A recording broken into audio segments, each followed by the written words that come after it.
first, let's deal with impeachment. Ano ba ang ibig sabihin ni VP Inday? I want a trial because I really want a bloodbath. The ordinary interpretation of the term bloodbath, of course, means dadanak ang dugo. People will get hurt, parang ganon. But really, what she means is a political one, of course. Maraming ma-expose kasi ang mga kongresista and whatever political capital those people who are responsible for dragging her name through the mud for political ends will also be exposed. She's not worried. No matter where it goes, hindi siya worried. Gagamitin niya itong impeachment proceedings para i-expose. Ano yung sabi niya dati sa Kongreso? Sige nga, drag me to hell. Pagdating niyo doon, pagdating niyo sa impyerno, ako pa rin ang maghahari doon. In the first rally, in 2024, si dating Pangulong Rodrigo Duterte ang nagpasimuno niyan at sinabi niya, ang gusto ng mga nakaupo ngayon ay tuloy-tuloy ang kanilang power. Ang gusto ng mga nakaupo ngayon ay hindi na sila bibitiw. Kaya nag-attempt sila ng People's Initiative. Dahil in-expose natin to palpak, tumigil. Babalikan at babalikan natin ito. Remember nung nagkaroon ng mga salita o sabi-sabi na nag-away daw si BBM at saka si Speaker Martin at sinabi rin naman ni BBM, hindi siya pabor sa impeachment. Sinabi niya na wala yan, aksaya sa oras and so on. He has always been against. Inulit pa nila yan ngayon. Bakit? Umiiwas sila sa galit? No, not just that. Umiiwas sila na ma-expose sila further. At lalo na yung participation ng ilang mga opisyalis dyan, ma-expose yung tunay na pakay na sinabi ni Rodrigo Duterte in 2024.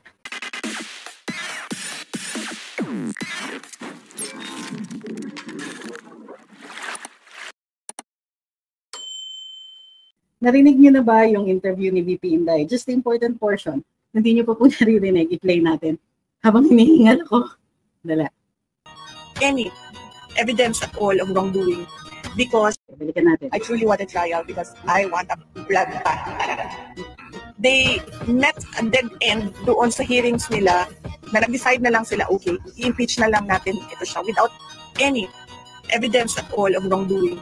Because nasa Commission on Audit ang lahat ng papers na confidential. Hindi na sila mahuman because the impeachment is a glorified disqualification case. It's about the 2028 elections. These individuals are desperate for cash and champagne. Alam nyo, ang pinaka-in-demand talaga na project ng Office of the Vice President ay yung burial and medical assistance. And tinanggal ng House of Representatives yung line item na yun, kaya hindi talaga namin siya malagyan ng budget. So humingi kami ng pasensya doon, pero tuloy-tuloy pa rin yung aming Disaster Operations Center, tuloy-tuloy pa rin yung pagbabagong campaign natin kung saan we advocate education sa mga kabataan and lagyan ng budget. So humingi assistance and Vice President ay yung burial and medical assistance. Word of the day nga ang bloodbath ngayong araw na ito. So, first, let's deal with impeachment. Ano ba ang ibig sabihin ni VP Inday? I want a trial because I really want a bloodbath. The ordinary interpretation of the term bloodbath, of course, means dadanak ang dugo. People will get hurt. Parang ganon. But really, what she means is a political one, of course. Maraming ma-expose kasi ang mga kongresista na ginamit yung inquiry nila, yung powers nila to conduct an inquiry, yung powers nila to cite in contempt, yung powers nila to order a detention pursuant to their power to cite in contempt. Lahat yan ay ma-expose and whatever political capital those people who are responsible for dragging her name through the mud for political ends will also be exposed. So, before ang lahat ng iyan, sinabi din naman niya na she is at peace. It isn't about the outcome of the impeachment. It isn't about that. She's not worried. No matter where it goes, hindi siya worried. Gagamitin niya itong impeachment proceedings para i-expose. Ano yung sabi niya dati sa Kongreso? Sige nga, drag me to hell. Pagdating nyo doon, pagdating nyo sa impyerno, ako pa rin ang maghahari doon. So, babalikan natin itong mga sinasabi niya, no? She does not say things na out of simply galit siya. Pero she warned them and she warned them that what they were doing to her is unjust. What they were doing to everybody similarly situated is unjust. Yung paggawa nila ng mga issues tungkol sa Duterte administration, yung paggawa nila ng mga issues tungkol sa kanya, yung pagkidnap sa kanyang tatay, lahat yan tungo sa mga political na ends. At 2024 pa lang, in January, hindi ako nagkakamali, in the first rally in 2024, si dating Pangulong Rodrigo Duterte ang nagpasimuno niyan at sinabi niya, ang gusto ng mga nakaupo ngayon ay tuloy-tuloy ang kanilang power. Ang gusto ng mga nakaupo ngayon ay hindi na sila bibitiw. Kaya nag-attempt sila ng People's Initiative. Dahil in-expose natin to palpak, tumigil. Hindi ito naging deterrent na mag-attempt pa rin sila. So anong ginawa? Yung mga congressional inquiries. So, babalikan natin ito. Remember nung nagkaroon ng mga salita o sabi-sabi na nag-away daw si BBM at saka si Speaker Martin, at sinabi rin naman ni BBM, hindi siya pabor sa impeachment. Sinabi niya na wala yan, aksaya sa oras and so on. He has always been against. Inulit pa nila yan ngayon. Bakit? Umiiwas sila sa galit? No, not just that. Umiiwas sila na ma-expose sila further. At lalo na yung participation ng ilang mga opisyalis dyan, ma-expose yung tunay na pakay na sinabi ni Rodrigo Duterte in 2024. Nung sinabi niya na itong People's Initiative simply exposed their intention to hold on to power. So, after that, diba, ito na nga, so nagkaroon ng eleksyon. Instead of seeing campaigning, yung actual campaigning na naglalaban ang mga kandidato para sa atensyon, para sa nagpapakita kung sino yung mas maraming nagawa para sa taong bayan, kung sino yung mas qualified, what we saw is an extravaganza of giving away people's money. Yan po ang impression na lumalabas ngayon. Kung nanonood ang NBI, uulitin ko po. This is the impression that they have given. Hindi po namin ito iniimbento. Okay?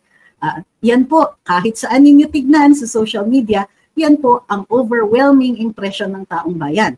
And to be fair sa mga politicians na ginawa yung kanilang pamimigay extravaganza all over the country, they never denied that the ayuda was in aid of elections.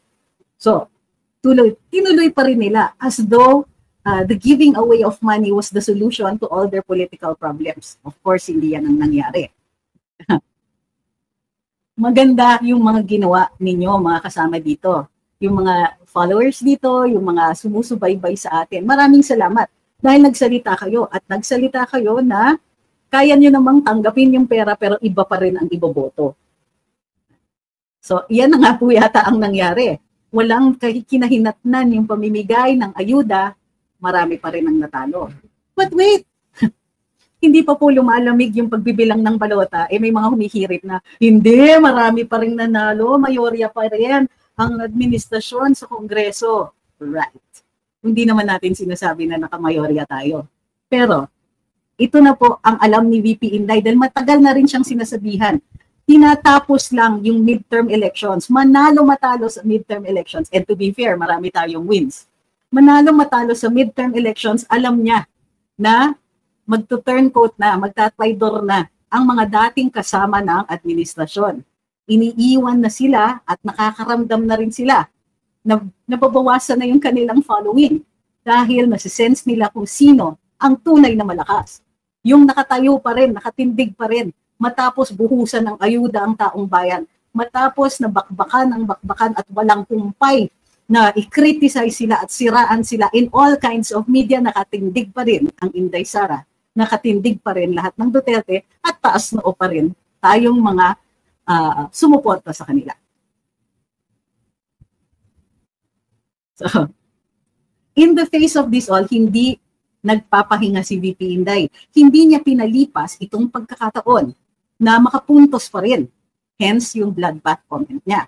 Kasi ang susunod na major activity will be the impeachment. So, Sabi ni Fudge, they thought that old school tapo tricks still work in the era of social media. They must hire younger tacticians dahil kung sila-sila lang ay talagang lagapak. But you know what? They did hire younger tacticians. They did hire communications people who are much, much younger than them. Sila nga yung nagpapatakbo ng social media, palpak pa rin. So it isn't that. It's just that they got drunk on power. Akala nila sila yung nakaupo and therefore they had the advantage. What they don't know is that post-Rodrigo Duterte, nag-i-expect na tayo ng serbisyo. Nag-i-expect na rin tayo na may ginagawa ang ating mga government officials. Tapos na ang panahon ng noy-noying. Tapos na ang panahon na yung mga barya-barya at mumo na nahuhulog lang sa lamesa ng mga oligarko at mga politiko nila ay tuwang-tuwa na tayo. Hindi na po ganun. Ngayon, pag inupo natin sila, nag-i-expect tayo, oh, teka muna, anong ginagawa mo? Asa na accomplishments? Wala na. Hindi na po tayo na nalilin lang. Hindi na po tayo nasisindak na pagka inoferan ka ng konting pera ay nakalimutan mo na. Dumating na ang tunay na panahon na pwedeng tanggapin yung pera na yan sa vote buying pero hindi pa rin iboboto. Baka ito na nga ang kasagutan.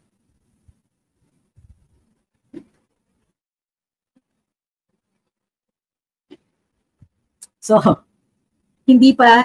tinulak ni VP Inday, since the impeachment is the next major activity, anong unang sinabi ni BBM? Ay, hindi kami kasali dyan. Hindi kami pro-impeachment, ha?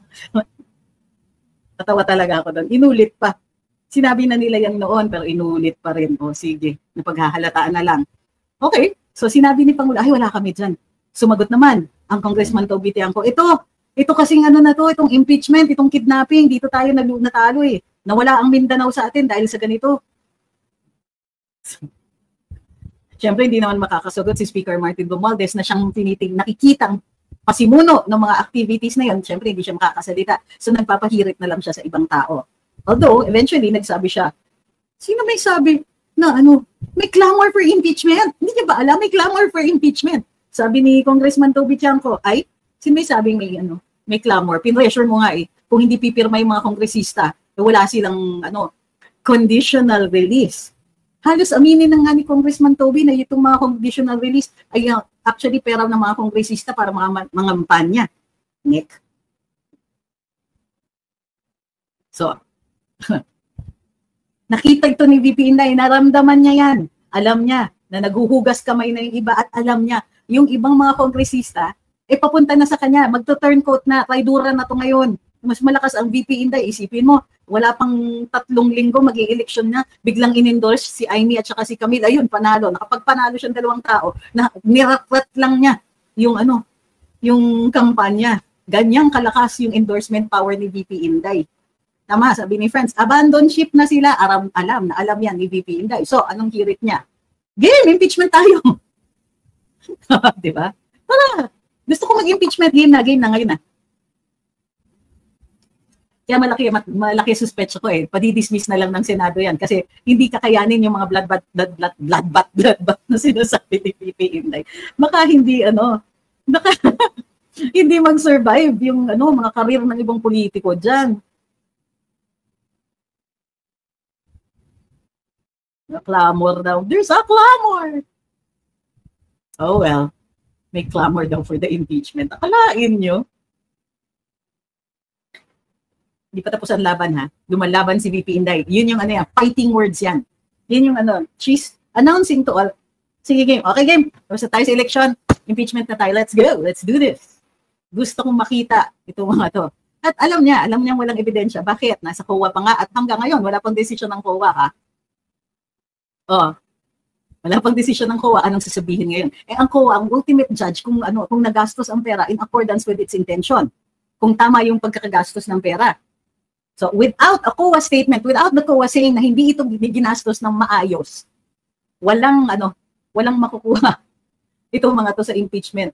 Kasi hodang Laila de Lima, joke pa ang mga prosecutors dyan, tignan natin. And in fact, yun ang sinasagot ni VP Inday. Sabi ni Speaker Martin, we welcome Laila de Lima and Cheljok. Kala ba nila ikinatatakutan ni VP Inday yan? Kala ba nila kahit sino sa mga litigators sa team ni VP Inday makakabahan dun sa mga mga gustong umaastang mga prosecutor? Nasabi ko sa inyo, no. Because in the end, it's about the evidence. Now that VP Inday has the numbers, daming nagsasabi, it's a game of numbers, it's a game of numbers. Pues, ngayon, patas na ang laban. Game of numbers ba ika ninyo? O ayan, naipanalo ni VP Inday. Ilan? Significantly, at least 5 ang naipanalo niya. Plus yung mga nakaupo. Plus the fact that this is post-midterms. Tama ang calculation niya. Sige nga, game. Impeachment tayo. Let's do this. Let's do this. You have neither the numbers nor the evidence. Tignan natin kung sino sa atin ang iiyak. Diba? So this is it po siya, but it's not enough. She knows na kahit habang nagsasalita, nakaupo pa rin ang Martin Romualdez, even as he speaks, nawawalan siya ng mga kakampi. So anong sabi ni VP Inday kay Kong Pulong? Subukan mo mag-speaker. Sige, mas nakakatakot magsalita si VP Inday. Oh, Kong Pulong kuya. Ay, kuya ba tawag? Di ko alam. So, mukhang speaker. Tignan mo kung kaya mo mag-speaker.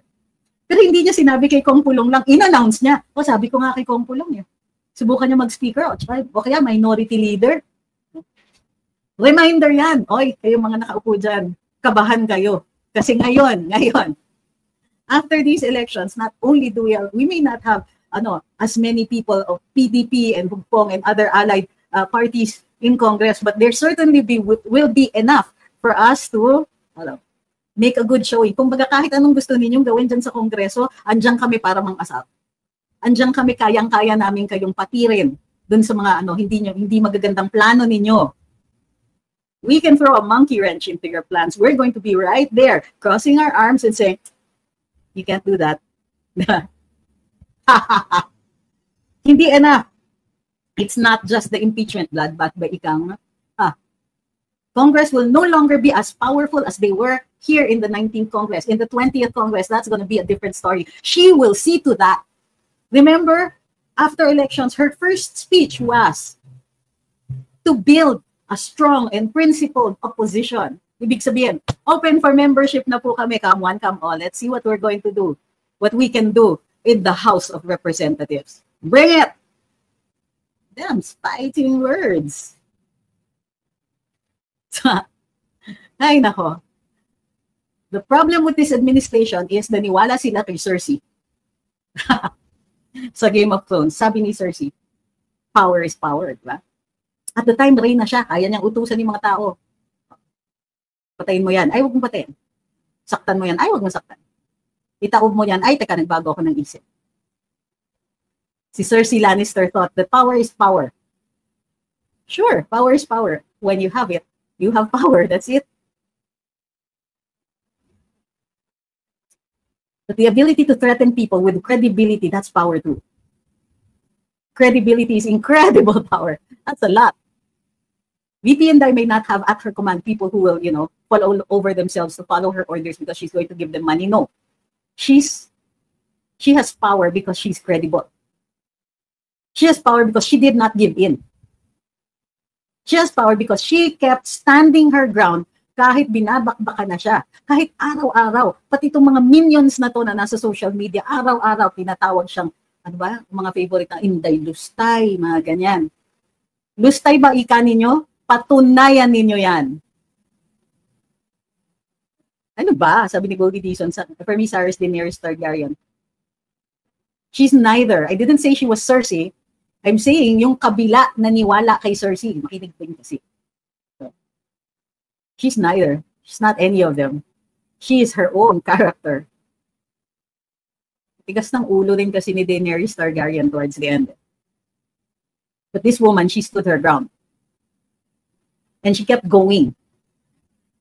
Kahit na sarili niyang tao, nag-despair na, sinasabi nila na, paano yan? Yung nakaupo, kaya nila lahat. Wala naman kaya. Lalo-lalo na yung mga nagsasabing kaya nila yung hukuman. Talaga, kinaya ba ng administrasyon na ito ng Court of Appeals dun sa kaso ni Laila de Lima? Yung mga nagsasabi na, kasi baka nabili na yung hukuman, baka nabili na yung ganito. Hindi. Huwag niyong unahan. Kasi ganito yun eh. Yung kabila, they wanted to project power. Okay lang yan, gagawin talaga nila yan. May pera sila, may power sila, nakaupo sila, totoo yan. But you can't make them there. You cannot help them. Pag binigay ninyo yung takot, pag in-announce ninyo, nakakatakot na, natatakot na kami, binibigyan nyo sila ng additional power. Power they do not deserve. Hindi binigay ni VP Inday yan sa kanila.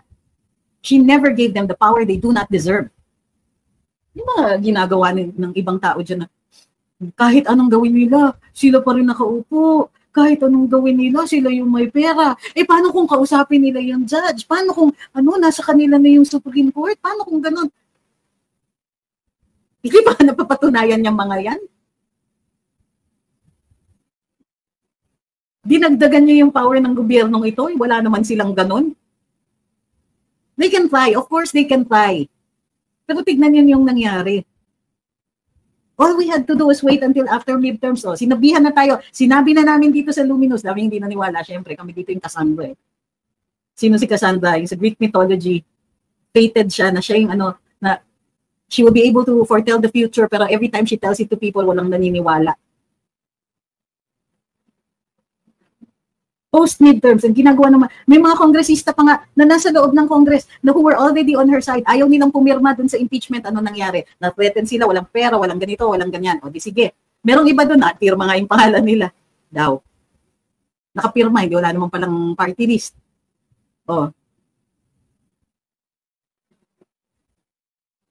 Don't give the government more power than they deserve.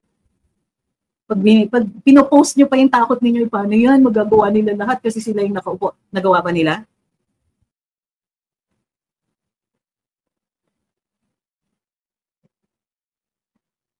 But VP Inday, she just kept going. She just kept going and going. And now, she's pressing her advantage. Yun ang ibig sabihin nun. Alam niya, may advantage siya. Nag-aaway yung mga kongresista, nagtuturoan. Si BBM, ay, wala kaming kinalaman dyan sa impeachment. Alam nila. And she's pushing it. Alam nila ayaw nitong mga to. Ayaw nilang ituloy. Kasi iba na yung formula, iba na yung administrasyon, iba na yung panalo, hindi na sila ang mayorya. Or at least, even if mayorya sila, they don't know how long that's going to hold.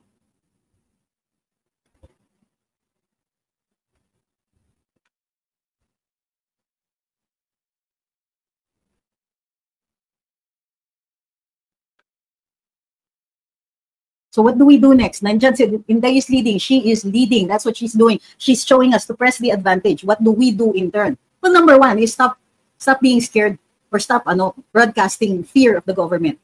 Clearly, they were not able to accomplish anything that leads us to fear them. Ano pa yung iba? Be unified. Wala na tayong puwang para dun sa mga sa regionalism natin. Wala na tayong puwang na na magsabi na, kayong mga taga Luzon, kayong mga taga Maynila, excuse me.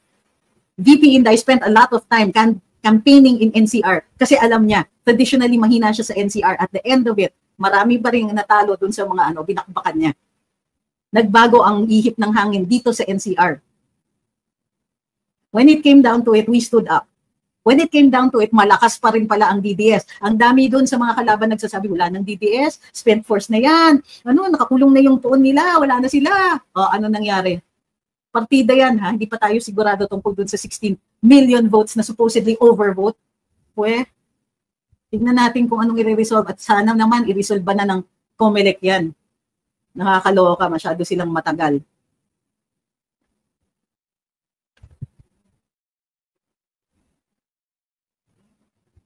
We have to cut out the regionalist language. We have to cut out na, ganyan kami sa ganito, kami lang ang magaling, tumigil kayo dyan, maraming tumulong, hindi lang kayo.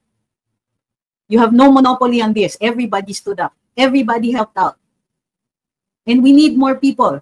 So yung mga regionalism na yan, eto, kaming grupo ni VP Inday, kami yung nakatulong. Ay, kami dyan, we never lost faith. Tama na yan. In 2028, we're going to need more numbers than what we showed here in the midterm elections at mas mataas na ang moral natin. Bantayan natin yung pagdi-divide sa atin. Bantayan. Yan, kasi that was our greatest strength.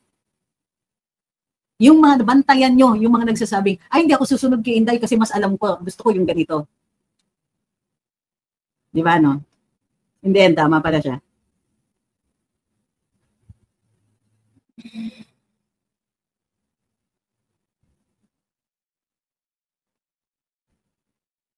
Ang admin ngayon, sabi ni Rodrigo Manzano, ay parang matandang leon, tinatakot ang prey nila sa lakas ng ungal nila.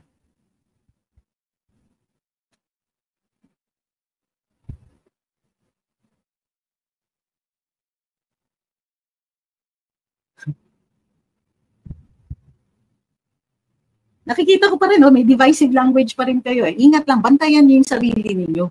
Tapos na eleksyon, wala nang Duterte. Okay? Tama na yan. Move on.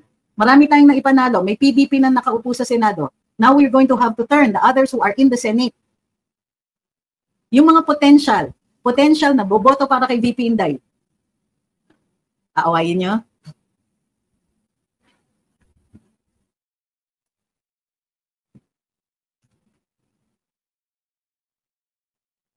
Ayan, tingnan nyo sabi ni V-Dragon. Mahina si Sara. Kakainin lang yan ng world leaders. Maganda si Rodrigo. May alam kahit konti. Chus! May 3 taon pa. Ano akala mo? Ang tao hindi nagbabago? Ano akala nyo? Hindi siya pwedeng matuto? That's what you think kasi. Yun yung problema. Magkakalkal kayo ng background ng isang tao. Ay, nung 6 years old pala siya. Masama siya. Ganito yung ginawa niya. What? Is she still 6? Ha? People change.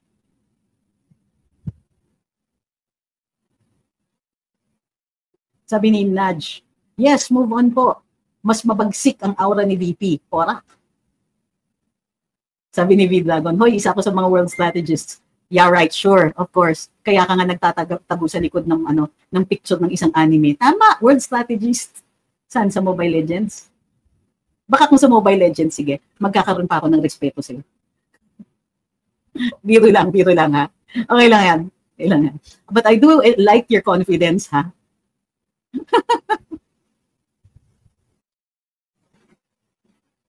The Logic Adventure says, it's our turn. Sana sa mga nagdadaro ang isip kay VPISD, sana makita niyo yung wisdom ng moves and strategies. Ayun na nga eh.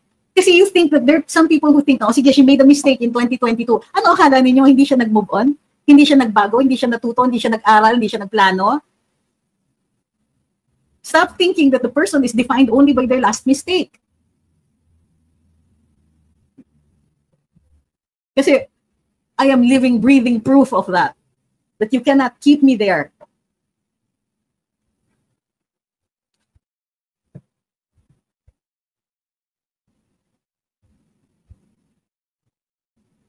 Sabi ni Bebs, yung aura mo ngayon parang yung strict na principal namin nung high school. Hindi ko alam kung matutuwa ako doon. Hey, is it the glasses or the hair? Ano ba, nakabihis-tibista na nga ako. But that doesn't mean panalupad na tayo sa 2028. There's lots of work to do. Bantayan natin sarili natin ha, huwag makakampante. Speak up. Speak up, post, do anything. Make our presence felt and make sure na we see right through them. Be brave, be bold, because natakot sila sa atin sa totoo lang. Alam niyo yung game ng chicken? Yung like 2 cars heading for each other at high speed. Unang umiwas, yun yung talo. Last elections were a game of chicken. Tayo yung tayo yung dehado diyan eh. Atin yung kakarag-karag na kotse. Walang pera, kukunti pa lang yung mga hindi tayo makakumpleto nung una ng Senate slate. Ganyan. Hindi tayo makatulong dun sa mga regions. Ayaw yung kakarag-karag na kotse pero sila yung umiwas. Yung nag-aaway sila. Alam mo, totoo niyan. Kung malakas pa rin yung administrasyon, hindi confident pa rin sila. Nakapanalo kayo ng ilan, tuwan na kayo dyan. Ganon ang magiging aura ko. Sasabihin ko talaga, kala nyo, bukomot nakapanalo kayo ng ilan? Panalo na kayo sa 2028. Kala nyo, the next big event is just the impeachment. Tignan natin. Hindi eh. Mahina na sila. Wala na yung yabang. At yun ang pino-point out ni VP Inday. Game, impeachment tayo. I want a bloodbath. Kasi nawalan ng angas ang administrasyon. They can tell us all they want. They can keep saying na, hindi, ang dami naman naming seats sa Congress. Ay, hindi, nakaupo pa rin, matatag pa rin kami. We are still in power. We are still in control. The military is with us, is it? I hope you're right. Yeah? Because right now, nawalan kayo ng yabang.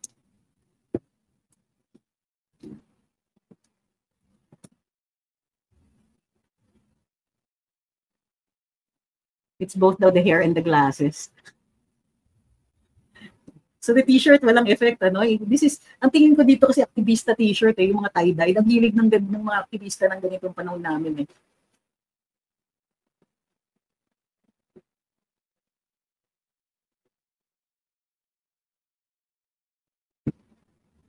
Sabi ni Pedi, ano ba to silang ni Darian at Jesus Falsis, nag-share ng post ng Inquirer na lahat daw ng inendorso ni VP ISD sa Bohol talo. 9 out of 12 senators na inendorse ni VP. 1 senators? 9 out of 12 na inendorse niya, nanalo. 9 senators? Okay, pero Bohol ang pinag-uusapan. Ganito yan. It doesn't matter. Local? Doesn't matter. Tingnan natin kung sino dyan ang titiwalag sa gobyerno ngayon. Sino sa kanila ang aalis. Kahit yung mga kongresista, yung iba dyan tumakbo, under lakas. Pero tignan natin, magkakaroon din ng exodus yung mga yan. Maglilipatan na yan. Kahit sabihin nila, wala, zero si VP Inday sa local talaga. Tingnan natin kung tatagal yan.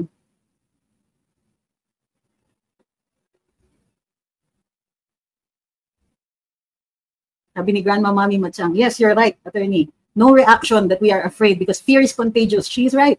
Let us not spread it. Let's push the senators to go ahead with projects, pass bills. Let's encourage one another. Agreed, ma'am. This is not the time to show any ano. Besides, mataas ang moral natin. Minsan meron pa nakakarinig niya, ay, attorney, paano yan? Sabi nila, si Bam daw ang author ng, ng free tertiary education. O, ano ngayon? Sino yung nagpatakbo? Sino yung nakasiguro na maraming nakapasok? Sino yung gumamit ng batas na yan and make sure that it would have an effect on families and breaking them out of the cycle of poverty? That wasn't Noynoy Aquino, that was PRD. And please lang, free tertiary education, kung hindi yan tinulungan doon sa pagtutuloy ng 4Ps, wala rin yan. Kung hindi niya talaga, the Duterte anti-poverty program was one of the best. Kasi never tayo nakarinig sa kanya na, ay, wala nang pera, hindi natin pwede gawin yun. Ang sasabihin niya, sige, tignan natin, gawa natin ng paraan. Tapos sasabihin niya, Bong, hanap ka ng pera.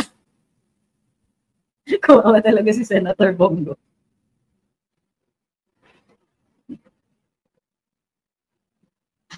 Sabi ni Ma'am Carolina, it's the hair, the glasses, and the color of your shirt. Pang masungit na principal. Nagko-cosplay tayo ng masungit na principal ngayong araw na ito.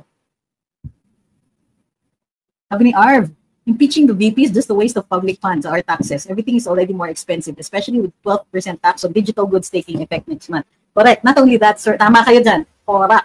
Pero what VP Inday is doing is she's pushing it. Para hindi biglang magsabi yung, yung Senado na, ay, di na natin tutuloy. O kaya sabihin ng Kongreso, ay, withdraw muna namin, papalakasin muna namin yung kaso, ganyan. She's depriving them of an excuse. I want this impeachment. Di kami mag-file ng motion to dismiss. Tuloy natin to. Ay, nako, talaga. She's not giving them the opportunity na umatras.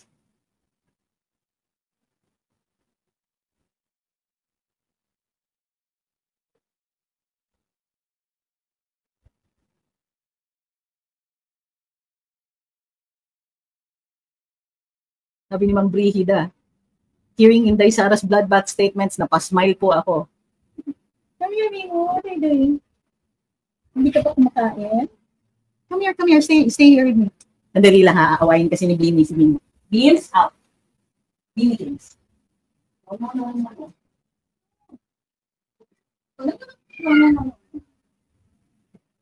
No.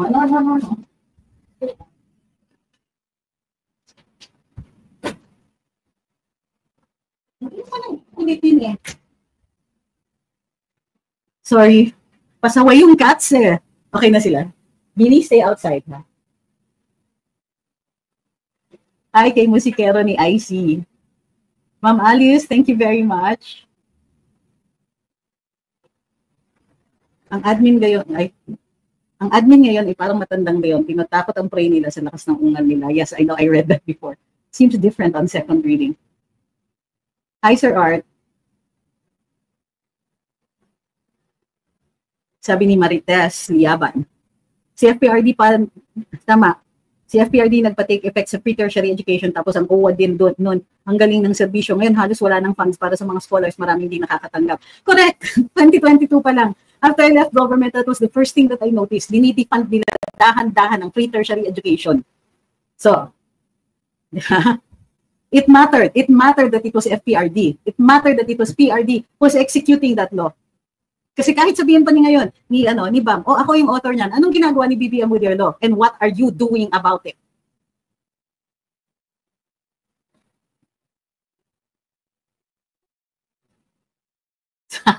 Sure, hinabol pa, sabi ni Harfax. ang aura mo ngayon, kahawig mo ang isang masungit na librarian pero maganda. Hindi naman halata masyado yung anon. Ay, Kyle, sabi niya, when you think about it, impeachment is the exact opposite of a campaign. Imagine, the admin already started campaigning against Sara and it's not even 2028 election season again. Oo. Ano sabi rin ni VP Inday? Itong impeachment na to, it's a badly disguised disqualification. Gusto nila, hindi siya makaandar, makatakbo sa 2028. Eh ngayon, medyo kinakabahan na sila. Siya yung malakas eh. At maglilipatan yung mga tao sa kanya. So they're now caught between a rock and a hard place. Siraan pa ba namin sila more? Eh, ang dami nang lumilipat sa kanya? Or pabayaan natin? Pero ang dami pa rin lumilipat sa kanya. Paano yan?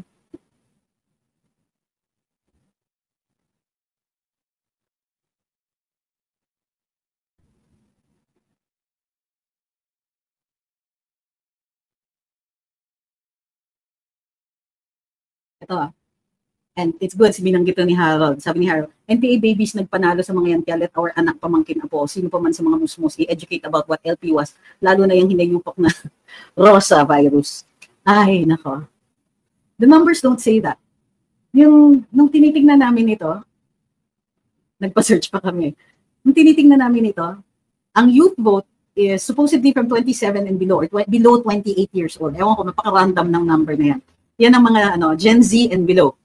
Okay, ilan ang voters ng Gen Z and below? 8 million. Ilan yung actually nag-cast ng vote? 4 million lang. Sa totoo lang, it wasn't the youth vote. Huwag kayong magpapaniwala sa propaganda ng kabila na hawak nila yung youth vote. Panakot yan. Do not believe that. They have not presented us any numbers. Wala silang basis for saying that. Ang sinasabi nila, oo, nag-ikot si Risa Hontiveros. Yes, totoo yan, nag-ikot siya. Pero I disagree that it was the youth vote. The numbers aren't there. Ilan lang ba ang youth na bumoto? Ang pinakamaingay dito ngayon sa social media, nakikipagbakbakan, are the tayo, those born in the 60s, 70s, 80s. Hanggang 80s yata. Tayo yung maiingay. Do not believe it unless they have numbers to show for it. Bentang-benta na sa inyo na may youth vote kasi kaya naunalo yung mga yan. Hindi. The info that we're getting is that they got support from the US. And take note ha, hindi nila dinideny.